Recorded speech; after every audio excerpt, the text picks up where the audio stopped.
헌재의 탄핵 심판이 결국 이번 주를 넘기면서 여야는 셈법을 고심하고 있습니다.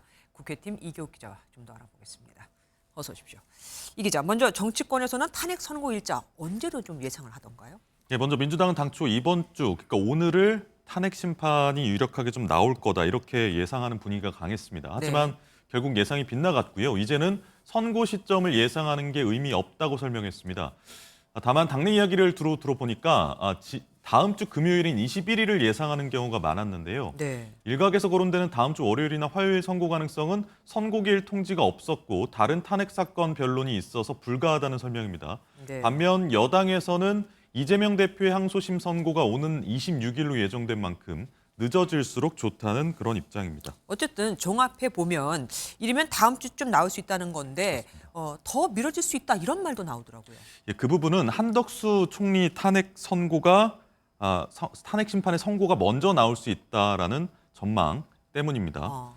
한 총리 탄핵 결론이 다음 주에 나온다면 윤 대통령 탄핵 선고는 더 늦춰질 수 있다는 분석인데요. 1995년 이후에 헌재가 이틀 연속해서 선고를 한 적이 없었던 관례 때문입니다. 또 다른 변수가 있는데요. 마은혁 후보자 임명입니다. 마 후보자가 임명돼서 탄핵 심판에 참여한다면 재판은 갱신 절차를 거쳐야 하는데요. 이럴 경우 2주 정도는 더 시간이 걸릴 거라는 게 정치권과 법조계의 분석입니다. 그런데 민주당은 최상목 권한대행에게 마 후보자 임명을 계속해서 압박하고 있습니다. 그렇게 되면 탄핵 심판이 늦어질 수도 있는데 말이죠. 예, 맞습니다. 지적하신 것이 일견 타당한데 민주당은 일단 헌법수호 차원에서 최대행을 압박을 하고는 있습니다. 헌재 판단까지 나온 마당에 이를 따르지 않는 최대행을 비판하는 건데 실제 속내는 앵커께서 지적하신 것처럼 따져봐야 할 것 같습니다. 민주당 한 관계자는 MBN에 만약 헌재 심판이 다음 주에도 안 나온다면 마은혁 후보자를 어떻게든 임명시키는 방안을 강구해야 한다고 밝혔는데요. 결정이 늦어지는 건 헌법재판관들 의견이 엇갈리고 있다는 거니까 탄핵에 우호적일 것으로 예상되는 마 후보자 임명을 밀어붙여야 한다고 덧붙였습니다. 그렇게도 또 해석이 가능하군요.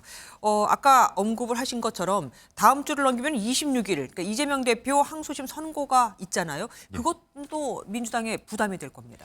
만약에 26일에 나올 선고에서 이재명 대표의 형량이 무죄나 좀 형량이 좀 줄어드는 부분이 있다면 이재명 대세로는 흔들리지 않을 겁니다.